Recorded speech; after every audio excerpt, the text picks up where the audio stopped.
Maranatha, Tuhan Yesus segera datang. Saya Wanda Dumais dari BIC Sydney, Australia. Saudara yang dikasihi Tuhan, ayat yang penting ini akan saya bacakan untuk kita semua. Yohanes 3 ayat 13 berkata, "Tidak ada seorang pun yang telah naik ke surga selain daripada Dia yang telah turun dari sorga, yaitu Anak Manusia." Saudara, sound doktrin ini harus kita pahami dengan jelas. Yang pertama, bahwa Yesus Kristus itu memang datangnya dari sorga. Jadi Yesus Kristus itu adalah inkarnasi. Allah mengambil rupa manusia. Jadi dari sorga, Allah datang ke dunia ini mengambil tubuh manusia dan disebut dengan inkarnasi. Jadi memang Yesus Kristus itu dari sorga, asalnya dari sorga. Dia memang adalah Allah. Prinsip ini memberikan suatu dasar kepada kita bahwa Yesus Kristus itu bukan manusia yang menjadi Allah, tetapi Allah yang menjadi manusia. Saya ulangi. Yesus Kristus itu bukan manusia yang menjadi Allah atau manusia yang diangkat sebagai Allah, tetapi Yesus Kristus adalah Allah yang menjadi manusia. Dan pengajaran ini di dalam Alkitab kita kenal sebagai pengajaran inkarnasi. Mudah-mudahan garis ini menjadi tegas di dalam pikiran saudara dan menumbuhkan iman berkaitan dengan inkarnasi. Jadi Yesus Kristus memang asalnya dari sorga. Dan dari sorga itu dia turun ke bumi ini. Lalu Yohanes 3 ayat 13 berkata, "Dialah satu-satunya anak manusia yang pergi ke sorga saat ini." Nah, ini menyatakan sebuah pengajaran yang ortodoks. Apa itu? Bahwa penebusan Kristus, pekerjaan di kayu salib harus dipahami dengan lengkap seperti ini.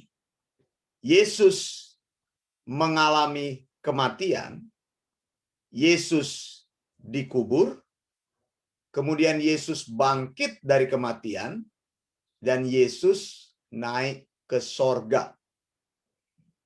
Jadi penebusan yang lengkap dari pekerjaan Yesus di kayu salib itu sampai pada Kristus naik ke sorga. Saya harap saudara bisa memahami pengajaran yang ortodoks ini. Dan ini adalah sound doktrin yang menjaga hidup kita supaya kita bisa dengan mantap melihat keseluruhan pengajaran-pengajaran Alkitab. Artinya bahwa satu-satunya manusia yang ada di sorga saat ini adalah Yesus. Belum ada orang percaya yang pergi ke sorga. Saya harap pernyataan saya ini jelas. Berdasarkan apa yang Yesus sampaikan. Jadi kalau ada orang mati, saudara tidak berkata kepada dia sampai bertemu di Yerusalem baru. Di mana itu Yerusalem baru? Saya mau tanya kepada saudara. Engkau tidak akan bertemu dengan dia di Yerusalem baru. Karena sampai saat ini, belum ada orang percaya yang pergi ke sorga. Alkitab dengan jelas katakan dialah satu-satunya manusia yang saat ini pergi ke sorga. Karena apa? Ada sebuah argumentasi awal. Yesus dari sorga turun ke bumi. Maka dialah yang pergi ke sorga dari bumi. Dan satu-satunya manusia yang ada di sorga. Ini perkataan Yesus sendiri, Yohanes 3 ayat 13. Bukan penjelasan dari siapapun. Jadi kalau ada orang katakan dia bermimpi pergi ke sorga, itu adalah orang yang berkata bohong. Jadi kalau ada orang yang mengatakan melihat, mengalami penglihatan, bahwa dia melihat sorga terbuka, lalu Tuhan bicara kepadanya, itu adalah hal yang bohong. Tidak ada manusia yang biasa yang bisa pergi ke sorga saat ini ketika dia mati. Hanya Yesus Kristus. Mengapa? Karena ini membuktikan dia menerima kemuliaan. Amin, saudara. Saya juga mengatakan dengan tegas, tidak ada manusia biasa yang mati lalu kita katakan bahwa manusia ini sudah dimuliakan. Dimuliakan oleh siapa? Ini ajaran yang salah. Telah dimuliakan oleh karena seorang meninggal. Kenapa tidak katakan telah meninggal dunia? Telah menyelesaikan pertandingan di dunia ini. Katakanlah istilah seperti itu. Bukan dimuliakan. Siapa yang dimuliakan? Hanya anak Allah yang pergi ke sorga dan dia mengalami kemuliaan. Supaya ini membedakan tentang kita dengan dia. Bahwa dia adalah Allah yang sesungguhnya. Ketika dia datang ke muka bumi ini, mengambil tubuh manusia, dia menjadi manusia yang sesungguhnya. Kita mempunyai Yesus Kristus yang adalah Allah sesungguhnya dan manusia sesungguhnya. Lalu ketika dia mati, dikubur, kemudian bangkit dan naik ke sorga, dia membawa tubuh kemanusiaan itu ke sorga. Satu-satunya yang ada di sorga saat ini. Sehingga dia disebut dengan the captain of our salvation. Dia pergi dulu, dan itu dia sudah katakan mempersiapkan apa? Tempat tinggal. Bukan Yesus membuat rumah di sorga, tidak. Ini adalah satu istilah. Jadi juga jangan katakan kalau ada orang meninggal, ya rumahmu sudah siap, makanya engkau pergi. Emangnya di surga itu ada kapling-kapling tertentu.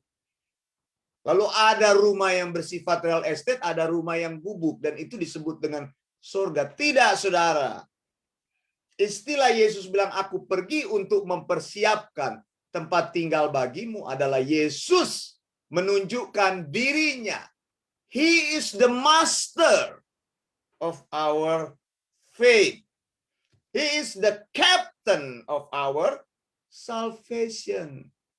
Dia adalah pemimpin kepada keselamatan kita. Makanya kita melihat hanya kepada Yesus. Iman kita tertuju kepada Yesus, bukan kepada kesaksian yang ngawur itu. Jadi jangan cari ada Yesus di sini, ada Yesus di sana. Orang bersaksi melihat Yesus di sini, orang bersaksi tentang apa itu akhir zaman di sini, melihat surga terbuka dan sebagainya. Ini bohong. Pengajaran tentang pewahyuan sorga itu sudah lengkap di dalam Alkitab. Paulus pernah diangkat ke sorga, tapi Allah tidak memberikan dia kesempatan untuk menulis wahyu tentang sorga.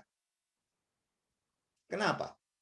Karena Allah sudah memilih orang yang bernama Yohanes untuk menuliskan kitab wahyu.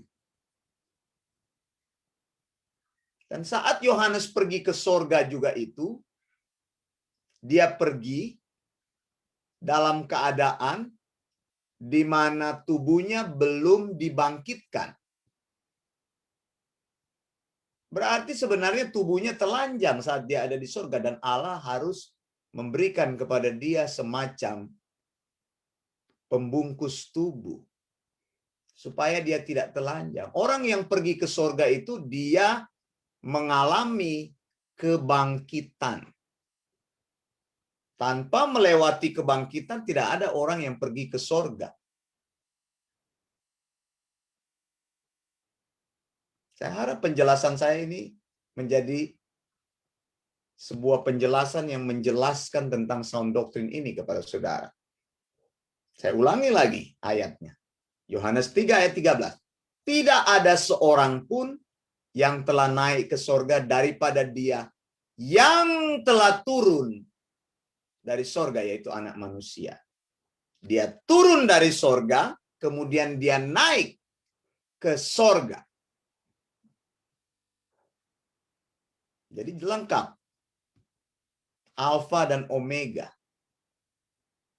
I am the beginning and the end. Akulah yang awal dan yang akhir. Lalu bagaimana tentang orang-orang yang sudah mati di dalam Tuhan? Nah, ini tentu kita bertanya. Kalau mereka tidak pergi ke surga, mereka ada di mana, Pak Wanda? Jadi tadi saya sudah berikan kan konsep, kalau ada orang mati, jangan katakan sampai bertemu di Yerusalem baru. Kalau saya tanya kepadamu di mana itu Yerusalem baru, engkau juga akan bingung. Karena Yerusalem baru itu merupakan kenyataan yang masih jauh sekali. Orang yang mati tidak akan langsung pergi ke sana karena Alkitab tadi menjelaskan. Yesus berkata bahwa satu-satunya manusia yang ada di surga adalah dia saat ini. Maka dipakai istilah duduk di sebelah kanan Allah Bapa. Menyatakan bahwa dia adalah Allah yang sesungguhnya. Dan di surga saat ini ada manusia yang sesungguhnya, yaitu Yesus. Ini memberikan contoh bahwa kelak kita bisa pergi ke sana. Bukankah ini pengharapan yang menggembirakan? Karena itu saya selalu ajarkan orang berkata, Maranatha. Tuhan Yesus pasti datang. Kalau saya berkata Maranatha, itu jiwa saya bergelora, hati saya bergelora. Mengapa? Karena saya sedang mengucapkan janji Tuhan yang terbesar sepanjang abad. Bukankah kita sedang menantikan Maranatha? Amin. Ya, kalau hidup di dunia ini sebagai orang percaya tidak ada pengharapan tentang janji Tuhan, tidak usah percaya kepada Injil. Iya kan? Betul nggak? Kalau kita hidup di dunia ini, harus ada yang men-trigger kita hidup di dunia ini supaya kita bersemangat. Saya kasih contoh. Pada waktu saya baru mempunyai anak yang pertama, ketika istri saya melahirkan anak pertama, yaitu 19 tahun yang lalu, anak saya sudah 19 tahun. Jiwa saya juga bergelora sekali. Pergi bekerja itu pengen cepat-cepat pulang. Pergi kemana yang di luar rumah, pengen cepat-cepat menengok ke rumah, pengen bermain dengan anak. Meskipun anak itu kan dia baru bayi, baru kecil, dia tidak tahu apa-apa. Tapi hati kita bergelora. Saya kira ini bukan perasaan yang saya alami saja. Sama seperti para pria, para suami dimanapun yang mengalami ini. Kalau saudara tidak ada perasaan itu, perasaanmu mati begitu. Begitu. Kalau ada orang yang bekerja terpisah dari istrinya, suaminya, dia punya sebuah trigger untuk bersatu dengan istrinya atau suaminya. Nah, itu disebut dengan keluarga. Jadi biarpun saudara sudah pergi jauh, pasti akan pulang. Betul nggak? Nah, itu namanya berkeluarga. Tapi kalau ada suami yang bekerja jauh dari istrinya, tidak ada keinginan untuk pulang, ya berarti sudah bukan berkeluarga lagi. Jangan menyebut dirimu suami atau istri. sudah tidak ada keinginan untuk bertemu dengan suami atau istrinya, tapi masih ingin disebut dengan keluarga atau suami istri. Ya salah itu. Tapi ini nanti kita bahas dalam pembahasan tentang keluarga. Jadi Maranatha adalah sebuah janji dan pengharapan yang besar. Kalau saya ucapkan itu Maranatha, Tuhan Yesus segera datang. Saya ingin menularkan semangat itu kepada orang yang mendengarnya, bahwa Yesus yang saya sembah itu, dia akan datang dan membawa saya ke tempat di mana dia berada. Amin, saudara. Maranatha, datanglah segera ya Tuhan Yesus. Jadi jangan ucapkan lagi shalom. Tidak alkitabiah itu kata-kata itu shalom. Itu sudah kuno. Asal ketemu orang shalom. Lebih keras lagi shalom. Apa artinya? Nggak ada artinya itu shalom. Yang berarti baik itu adalah Maranatha, menumbuhkan. Ketika kita bilang Maranatha, orang berpikir Tuhan Yesus akan segera datang. Kalau Tuhan mau datang, hiduplah dengan cara yang lebih baik. Kalau Tuhan mau datang, ini pengharapan yang sungguh-sungguh. Kalau Tuhan mau datang, bahwa itu adalah pengharapan yang hanya dinantikan oleh orang percaya. Jadi dia ada di surga, dan dia akan datang. Dan saat dia datang itulah, maka orang percaya akan bertemu dengan dia pada saat rapture. Jadi itu yang alkitabiah, orang percaya akan pergi bertemu dengan dia di angkasa. Dan Yesus akan turun dari sorga sampai ke angkasa. Pada kedatangan yang kedua kali, tahap yang pertama, ketika bunyi sangkakala dibunyikan untuk memanggil pasukan-pasukannya dari keempat penjuru bumi ini untuk bertemu dengan dia. Itulah yang disebut dengan reuni. Dan di situ engkau akan bertemu dengan siapapun yang sudah pergi mendahului, yang meninggal di dalam Tuhan. Reuni yang terbesar. Jadi kalau engkau mau bertemu dengan saudaramu yang sudah lebih dulu meninggal, maka pertemuan itu akan terjadi pada saat rapture. Amin. Ya. Ada istri yang suaminya sudah lama meninggal di dalam Tuhan, tidak bertemu di Yerusalem Baru. Yerusalem Baru masih jauh sekali, saudara. Begitu ya. Kalau saudara dari terminal Blok M itu mau pergi ke Depok itu, mungkin dia masih melewati Jagakarsa, melewati. Jadi jauh sekali itu. Depok di mana gitu. Ini contoh saja. Nah, saudara yang dikasih Tuhan, jadi pertemuan itu, reuni itu terjadi pada saat rapture. Jadi kalau ada orang percaya yang meninggal, katakan dengan tegas, sampai bertemu saat rapture. Kalau memang dia bertemu dengan kita, atau kita bisa bertemu dengan dia, ya. Kalau tidak ada lagi jalan untuk bertemu, ya berarti salah satu menempuh jalan yang lain. Ya saya harap kita bersama-sama menempuh jalan yang sama, supaya lihat yang tadi, Jesus is the captain of our salvation. Jadi Yesuslah yang menunjukkan jalan. Karena dia katakan, akulah jalan dan kebenaran dan hidup. Tidak ada seorang pun yang datang kepada Bapa. Jadi tidak ada orang yang bisa ke surga kalau tanpa jalan yang Yesus rintis. Itu melewati Yesus.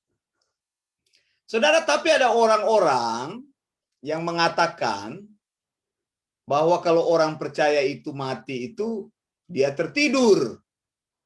Tidur di dalam kuburan. Ya mana bisa tidur di dalam kuburan. Kalau tidur di dalam kuburan itu tidur selama-lamanya. Ada orang yang katakan kalau Tuhan datang, baru dia dibangunkan. Bangun, bangun, bangun. Tidak seperti itu. Jadi jangan percaya juga kalimat-kalimat yang sudah umum. Makanya hati-hati menulis status di Facebook. Kalau engkau orang percaya, statusmu itu harus status yang alkitabiah, yang sound doctrine. Kalau engkau orang yang sudah menerima keselamatan, engkau percaya pada pengajaran-pengajaran yang sound doctrine, sehingga omonganmu, ajaranmu itu sound doctrine, sehingga engkau bisa hidup dari ajaranmu itu. Kan konsep yang terkenal orang bilang kematian itu hanyalah tidur panjang. Betul nggak? Sehingga orang berpikir kalau ada orang mati, maka dia sebenarnya sedang tertidur. Ini juga konsep yang salah. Kematian bukan tidur panjang. Siapa yang bilang? Sesudah orang mati, maka sebenarnya pemisahannya sudah jelas. Apakah dia orang yang mati di dalam Yesus? Makanya ada firman Tuhan katakan, berbahagialah mereka yang mati di dalam Tuhan. Begitu. Dari iman kepada iman. Hidup di dalam iman yang sound doctrine, meninggal juga di dalam iman yang sound doctrine. Maksudnya menjalani keseluruhan hidup dalam iman yang benar. Iman yang disampaikan oleh mereka-mereka yang lebih dulu mengenal pengajaran iman. Bukan iman yang kompromi. Begitu. Jadi ketika orang meninggal itu pemisahannya langsung terjadi. Orang yang percaya kepada Tuhan, mereka roh dan jiwanya, ya ini jelas, ini harus. Bukan roh saja, saudara. Roh dan jiwa. Roh dan jiwa itu tidak bisa dipisahkan. Manusia itu ada tubuh, ada roh, jiwa. Seringkali dituliskan roh, jiwa, dan tubuh. 3 unsur. Tapi perjanjian lama cuma mengajar 2 unsur. Yaitu roh plus jiwa tambah tubuh. Karena roh dan jiwa itu tidak bisa dipisahkan. Jadi kalau ada orang mati, siapapun dia di dalam Tuhan, maka orang itu akan dibangkitkan dengan orang yang sama. Kita melihat Yesus. Tidak ada perubahan apapun. Tubuh dikubur, roh dan jiwa itu sudah kembali kepada penciptanya. Ini jelas di dalam Pengkhotbah. Ya, dalam Pengkhotbah 7. Kalau saudara Pengkhotbah 12 ayat 7. Saudara melihat ayatnya, dan debu kembali menjadi tanah seperti semula, dan roh kembali kepada Allah yang mengaruniakannya. Dia memakai istilah roh, tapi bukan roh tanpa jiwa. Karena saat kebangkitan nanti akan dilengkapkan oleh Tuhan lagi menjadi roh, jiwa, dan tubuh. Jadi kematian itu memberikan sebuah starting point. Pemisahannya terjadi di sana. Bahwa orang yang mati di dalam Tuhan, roh jiwanya pergi kepada penciptanya menunggu di tempat penantian sementara. Orang yang di luar Tuhan, ketika mereka meninggal, roh dan jiwanya juga pergi ke tempat penantian sementara. Tubuh 2 manusia ini ada di dalam kuburan dan hancur. Tidak ada materi-materi jasmani yang ada di dalam tempat kekekalan. Jadi kekekalannya itu sudah jelas. Orang yang mati di dalam Tuhan, kekekalannya adalah kekal di tempat penantian sementara. Dan orang yang mati di luar Tuhan, mereka berada di tempat penantian sementara yang kita sebut dengan Sheol atau Hades atau dunia orang mati. Yaitu kita menyebutnya sebagai neraka. Begitu. Apakah mereka tidur? Ya tidak tidur. Konsep yang Yesus ajarkan dalam perumpamaan orang kaya dan Lazarus jelas bahwa jiwa-jiwa yang mati itu masih bisa berbicara. Mereka tidak tidur. Mereka bersifat aktif dan sadar. Di dalam Lukas 16 itu sadar. Orang kaya itu sesadar-sadarnya dia berada di tempat yang betul-betul menyedihkan dia. Dan Lazarus dikatakan berada di dalam tempat yang menyenangkan, tapi belum mengalami kebangkitan. Itu harus ditegaskan baik-baik, saudara ya. Prinsipnya seperti itu. Lukas 16, 22, 23. Kemudian matilah orang miskin itu lalu dibawa oleh malaikat-malaikat ke pangkuan Abraham. Orang kaya itu juga mati lalu dikubur, dan sementara ia menderita sengsara di alam maut, ia memandang ke atas dan dari jauh dilihatnya Abraham dan Lazarus duduk di pangkuannya. Jadi manusia mati, tubuhnya dikubur, rohnya plus jiwanya kembali kepada penciptanya. Orang percaya, rohnya pulang kembali ke tempat di mana tempat itu adalah tempat penantian sementara. Orang yang tidak percaya, rohnya di penjara. Dua-duanya mengalami kekekalan. Jadi sesudah mati, kehidupan kekal masih tetap berlanjut. Orang percaya menantikan kebangkitan saat Yesus datang yang kedua kali, disebut dengan rapture. Orang yang tidak mati, orang yang maksud saya tidak percaya mati, hidup di penjara menunggu kebangkitan yang kedua, yaitu untuk dihakimi dan dihukum. Dan saya mau katakan jelas, sesudah Yerusalem baru tidak ada lagi neraka. Sudah dihancurkan oleh Tuhan. Jadi sekarang ini masih ada. Keputusannya ada di tangan kita. Nah, saudara, kalau engkau bertanya tentang nasib orang-orang yang meninggal, jadi saya mau katakan mereka tidak tertidur. Ada yang katakan kan kalau orang-orang yang meninggal menanti pagi yang cerah. Mau menanti pagi apa?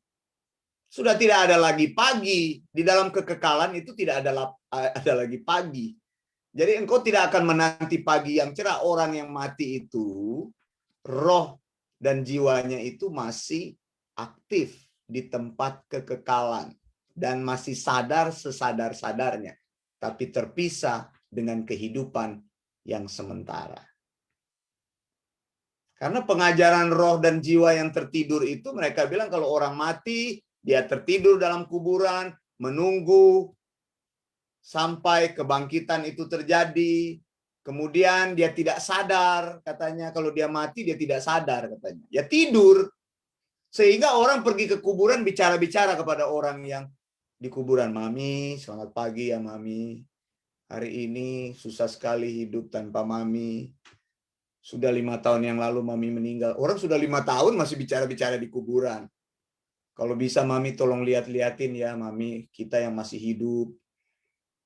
Kita masih banyak pergumulan, Mi. Bagaimana mungkin dia bisa melihat kita yang masih hidup? Kita harus mencari jalan di dalam iman. Itu yang benar. Dia tidak perlu berdoa di kuburan, saudara. Begitu. Jadi mereka bilang tidak sadar ada di kuburan. Sehingga kita pikir orang yang mati itu ada di kuburan. Percuma, saudara. Engkau buatkan kuburan yang bagus pun dia tidak ada di situ lagi. Dan tubuhnya juga lama-lama akan menyusut dan hancur sama sekali. Tuhan tidak akan memakai tubuh itu, tapi Tuhan akan membangkitkan tubuh yang lain, tubuh yang sama yang disebut dengan tubuh kemuliaan itu.